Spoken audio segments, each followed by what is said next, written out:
ఆత్మీయులైన ప్రేక్షకులకు నమస్కారం. నా పేరు డాక్టర్ చిరుమామిళ్ళ మురళీ మనోహర్.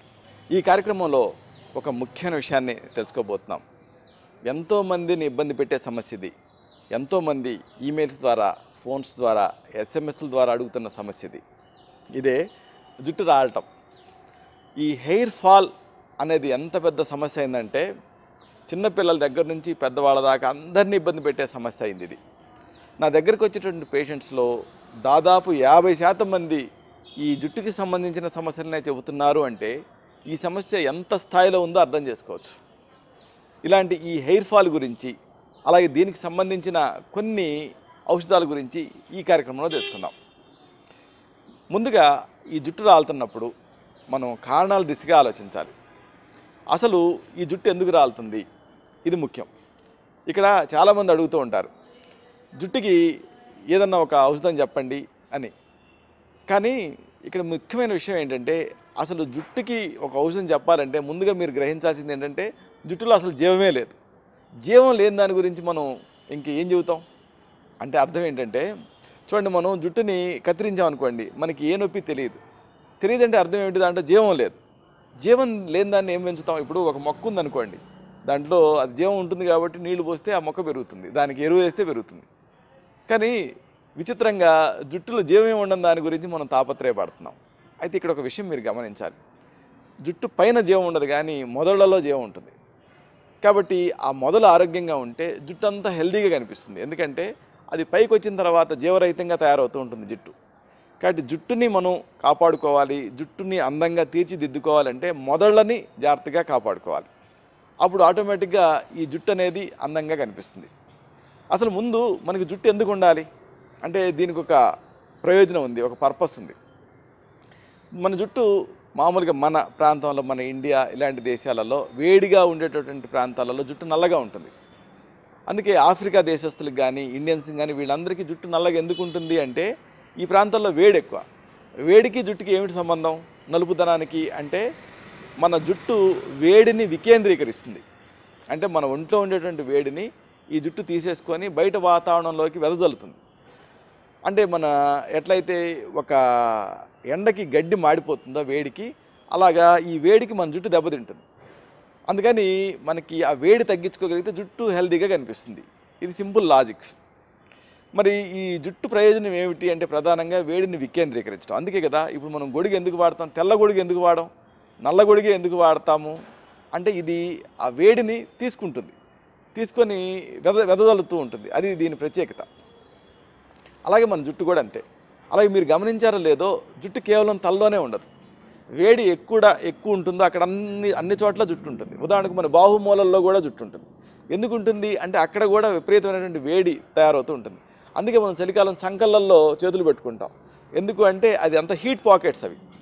అలాగే ఒక వ్యక్తి బాగా ఫ్రాస్ట్ బైట్కి గురయ్యి లేకపోతే బాగా చలికి గురైనప్పుడు అప్పుడు ఆ వ్యక్తికి వేడిని అందించాలనుకున్నప్పుడు బాహుమూలలలో హాట్ వాటర్ బాటిల్స్ పెడతాం.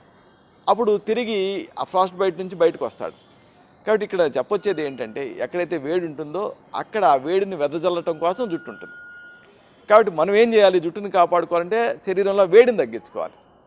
అలాగే కారణాలను ఆలోచిస్తే వంశపారపర్యత కారణం. అంటే కుటుంబాల్లో ఎవరికన్నా ఈ జుట్టు రావడం అనేది ఉంటే మీకు కూడా ఉంటుంది. మీరు మరింత జాగ్రత్తగా ఉండాలి. అలాగే టెస్టోస్టెరాన్ ఎక్కువ ఉండేటువంటి కొన్ని ఫ్యామిలీస్ ఉంటాయి, వాళ్ళల్లో ఈ జుట్టు రావడం అనేది ఎక్కువ ఉంటుంది. అలాగే హార్మోన్ల తేడాలు సరే. అందుకే చాలామంది అమ్మాయిలలో, ముఖ్యంగా పీసీఓడి లాంటి సమస్యలు ఉండే వాళ్ళల్లో ఈ జుట్టు రావడం అనేది పెద్ద సమస్య కింద ఉంటుంది. చాలామంది నా దగ్గరికి వచ్చే పేషెంట్స్లో జుట్టు రావడం చెప్తూ ఉంటారు. కానీ అల్ట్రాసౌండ్ స్కానింగ్ చేయిస్తే వాళ్ళలో పీసీఓడి ఉన్నట్టుగా తెలుస్తుంది. అది వాళ్ళకి పెద్ద సమస్య కింద అనిపించదు, కానీ జుట్టు రావడమే సమస్య కింద ఉంటుంది. కాబట్టి కారణాన్ని మనం కనుక్కోవాలి. అలాగే థైరాయిడ్ సమస్యలలో కూడా జుట్టు రాలుతుంది.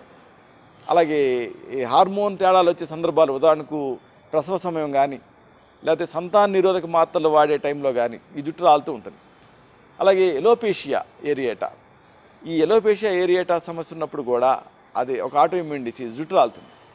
అలాగే వ్యాధి నిరోధక శక్తి వికటించి స్వయం ప్రేరితంగా మారిన సందర్భాల్లో కూడా ఆటోఇమ్యూనిటీలో కూడా జుట్టు రాలుతుంది. అలాగే కొన్ని రకాల మందులు పడకపోవటం వల్ల కూడా జుట్టు రాలుతుంది. కీమోథెరపీలో కూడా, ఈ క్యాన్సర్ చికిత్సలో భాగంగా ఇచ్చే కీమోథెరపీలో జుట్టు రాలుతుంది. స్టీరాయిడ్స్ వాడే సందర్భాల్లో కూడా జుట్టు రాలుతుంది. అలాగే ఆందోళనగా ఉండే వ్యక్తులలో కూడా జుట్టు రాలుతుంది, నర్వస్నెస్. అలాగే ట్రైకోటిల్లో మ్యానియా లాంటి మానసిక సమస్యలు ఉండేటప్పుడు జుట్టు పీక్కోవటం అనేది ఒక రుగ్మత కింద ఉంటుంది, వాళ్ళలో కూడా జుట్టు రాలుతుంది. అలాగే ఈ ఎప్పుడు కూడా తల మీద ఈ హెల్మెట్స్ ఇలాంటివి వాడే వాళ్ళల్లో, హెడ్ బ్యాండ్స్ వాడే వాళ్ళల్లో, వీళ్ళల్లో కూడా జుట్టు రాలుతుంది, ఎందుకంటే అక్కడ ఒత్తిడి పడుతూ ఉంటుంది కాబట్టి. అలాగే గట్టిగా ఉండి దువ్వెలను వాడే వాళ్ళల్లో, చెంపపిన్నులు వాడే వాళ్ళల్లో, అలాగే ఏదన్నా జుట్టుకి తలకి దెబ్బ తగిలిన సందర్భాల్లో కూడా జుట్టు రాలుతుంది, గాయాలైనా జుట్టు రాలుతుంది. ఒకవేళ మంటలకి జుట్టు కాలిందనుకోండి, మొదళ్ళు కాలుతాయి, అప్పుడు కూడా జుట్టు రాలుతుంది. అలాగే ఏదన్నా తలలో ఏదన్నా ఫంగల్ ఇన్ఫెక్షన్స్ వచ్చాయనుకోండి, టీనియా క్యాపిటిస్ లాంటివి, అప్పుడు కూడా దాని అనుబంధంగా జుట్టు రాలుతూ ఉంటుంది. ఏదన్నా సర్జరీస్ జరిగినా కానీ జుట్టు రాలుతుంది. ఇలాగా జుట్టు రాలటానికి కారణాలు అనేకం. కొంతమందికి మేల్ ప్యాటర్న్ బాల్నెస్ అంటే మగపిల్లల్లోనే ప్రత్యేకమైనటువంటి ఒక పద్ధతిలో జుట్టు రాలుతుంది. ఆడపిల్లల్లో ఫిమేల్ ప్యాటర్న్ బాల్నెస్ అంటే పలచబడుతూ ఉంటుంది ఓవరాల్గా. కొంతమందికి ప్యాచీ హెయిర్ లాస్ అంటే ఒక పొడలాగా జుట్టు రాలుతుంది. మరి కొంతమందికి ఆండ్రోజెనిక్ ఎలోపేషియా అంటే ఏమిటంటే హార్మోన్ల తేడాతోటి ఒత్తిడి పడే చోట పాపడి దగ్గర జుట్టు రాలుతూ ఉంటుంది. ఇలాగా రకరకాల జుట్టు రాలటం. ఏదేమైనా తిరిగి ఆ జుట్టుని స్టిమ్యులేట్ చేయాలి, మొదళ్ళని. దానికి కొన్ని ఔషధాలు, పైపోత ఔషధాలు ఉన్నాయి, వీటిని తెలుసుకుందాం. వీటిలో మొదటిది, దీనికి మీకు కావాల్సింది ఎండిన వేపాకుల పొడి 25 గ్రాములు, అలాగే ఎండిన బిర్యానీ ఆకు తాలూకు పొడి 25 గ్రాములు, అలాగే తులసి ఆకుల పొడి 25 గ్రాములు, అంటే తులసి ఆకుని ఎండబెట్టి పొడి చేసుకోవాలి 25 గ్రాములు. ఇలా సిద్ధం చేసుకోండి. అంటే ఏం చేస్తారు, ఈ వేపాకులను తెచ్చి ఎండబెట్టుకోండి, పొడి చేసుకోండి. ఇలాంటి ఈ వేపాకుల పొడి 25 గ్రాములు. ఇక బిర్యానీ ఆకు, ఇది మామూలుగా ఎండిందే అమ్ముతారు మీకు, దీన్ని తెచ్చి పొడి చేసుకోండి. ఇలాంటి ఈ బిర్యానీ ఆకుల పొడి 25 గ్రాములు. ఇక తులసి ఆకులు తెచ్చుకొని అలాగా నీడలో ఆరబెట్టండి. బాగా ఆరిన తర్వాత, ఎండిన తర్వాత పొడి చేసుకోండి. ఇలాంటి తులసి ఆకుల పొడి 25 గ్రాములు. 25, 25, 25 మొత్తం 75 గ్రాముల పొడి సిద్ధం అవుతుంది. దీన్ని ఒక డబ్బాలో నిల్వ చేసుకోండి. ఒక ప్లేట్లో ఎప్పటికప్పుడు ఒక 2 టేబుల్ స్పూన్లు ఈ పొడిని తీసుకొని దీనికి కొద్ది కొద్దిగా నీళ్లు కలుపుతూ జారుడు కింద తయారు చేసుకోండి, పేస్ట్ లాగా. దీన్ని తలకు పూసుకోండి, మర్దనా చేసుకోండి. అరగంట తర్వాత తలస్నానం చేయండి. ఇలా వారానికి ఒకసారి చేస్తూ ఉంటే ఆ వెంట్రుకల కుదుళ్ళు స్టిమ్యులేట్ అవుతాయి. దీంతో జుట్టు రాలటం అన్న సమస్య ఆగుతుంది. ఇలాంటిదే మరొక చక్కటి హెయిర్ ప్యాక్ తెలుసుకుందాం. ఇది ఒక కండిషనింగ్ హెయిర్ ప్యాక్. చూడండి, కండిషనింగ్ అనేది ఒక ఆసక్తికరమైన చికిత్సా విధానం. మామూలుగా మనం జుట్టు చెప్పుకున్నాం కదా, జుట్టు పైన ఏమి జీవం ఉండదు. జీవం ఉండనప్పుడు మనం హెయిర్ ఆయిల్ రాసినా, హెయిర్ ప్యాక్లు పెట్టినా ఏమిటి ఉపయోగం అని అనిపిస్తూ ఉంటుంది. కానీ ఇక్కడ లాజిక్ ఏమిటంటే జుట్టు మొదళ్లలో జీవం ఉంటుంది కాబట్టి వీటిని కండిషన్డ్గా ఉంచగలిగితే జుట్టు బాగా పెరుగుతుంది. ఇప్పుడు మనం పొలంలో నారు వేస్తాం కదా, నారుని ముందు ఏం చేస్తామంటే అలా వెదజల్లుతాం, కాస్త మొక్కలు పెరుగుతాయి కదా, అది చెల్లాచెదురుగా పెరుగుతాయి. వాటిని అన్నిటిని పీకి సాళ్ళల్లో వేస్తాం, ఒకదాని తర్వాత కరెక్ట్ స్పేసింగ్ ఇచ్చి సాళ్ళల్లో వేస్తాం. అప్పుడు ఆ మొక్క బాగా పెరుగుతుంది. అంటే ఏంటి, మన జుట్టుకి ఒక క్రమం, ఒక పద్ధతి ఉందనుకోండి, బాగా పెరుగుతాయి. దానికోసం కండిషనర్లు ఉపయోగపడతాయి. ఈ కండిషనర్ని ఎలా వాడాలి, ఒక చక్కటి కండిషనర్ తెలుసుకుందాం. నిమ్మ తొక్కలు, దీని పొడి 1 కప్పు. అంటే ఏమిటి, నిమ్మ తొక్కలను తెచ్చి ఎండబెట్టి పొడి చేసుకోండి 1 కప్పు. అలాగే గులాబీ పూరేకుల పొడి 1 కప్పు. అంటే గులాబీల్ని ఆ రేఖలంతా విడదీసి ఆరబెట్టి పొడి చేసుకోండి.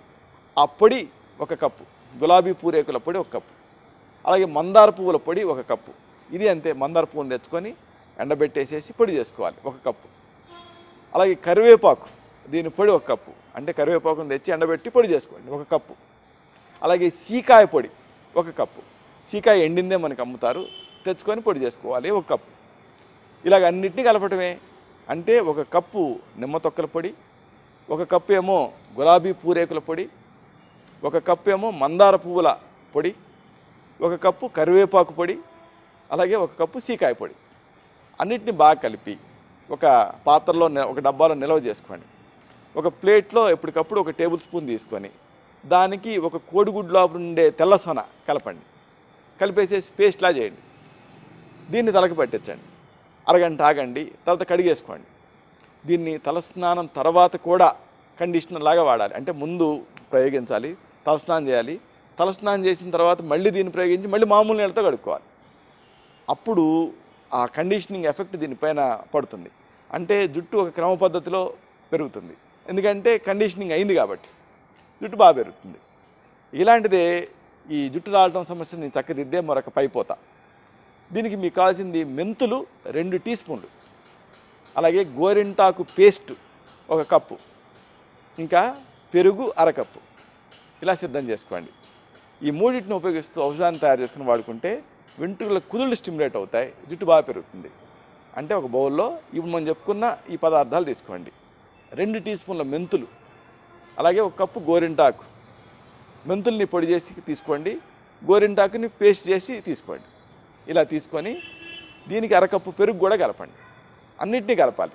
అంటే 2 టీ స్పూన్ల మెంతుల పొడి, 1 కప్పు గోరింటాకు పేస్టు, అలాగే 1/2 కప్పు పెరుగు అన్నిటినీ కలిపి తలకు పట్టించండి. ఒక అరగంట ఆగండి. తర్వాత తల స్నానం చేయండి. ఇది తలలో ఉండేటువంటి ఆ వేడిని తగ్గిస్తుంది. తగ్గించడం ద్వారా జుట్టు రాలటం అన్న సమస్యని చక్కదిద్దుతుంది. కొత్త జుట్టు పెరగటానికి ఇది సహకరిస్తుంది.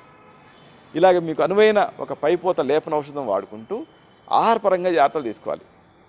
చెప్పుకున్నాం కదా, మీ జుట్టు రాలటం సమస్యకి రక్తహీనత కారణం అనుకోండి, పైపోత ఔషధాలు రక్తహీనతని ఎట్లా చక్కదిద్దుతాయి? లేదు కాల్షియం లోపం ఒక సమస్య అనుకోండి, పైపోతగా మనం ఇప్పుడు వాడిన ఈ ఔషధాలు కాల్షియం లోపాన్ని ఎలా చక్కదిద్దుతాయి? లేదు ఒక ఆందోళన ఒక సమస్య అనుకోండి, పైన మనం ఎన్ని పూసుకుంటే మాత్రం మీకు ఆందోళన కారణంగా జుట్టు రాలుతున్నప్పుడు అది ఎట్లా కరెక్ట్ అవుతుంది? కాబట్టి ఇంటర్నల్గా కారణాల మీద కూడా దృష్టి పెట్టాలి. వాటన్నిటిని చక్కదిద్దుకోవాలి.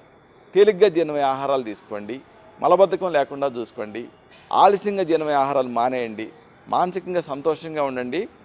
జుట్టు రావడానికి దారితీసే ప్రతి కారణాన్ని కరెక్ట్ చేసుకోండి.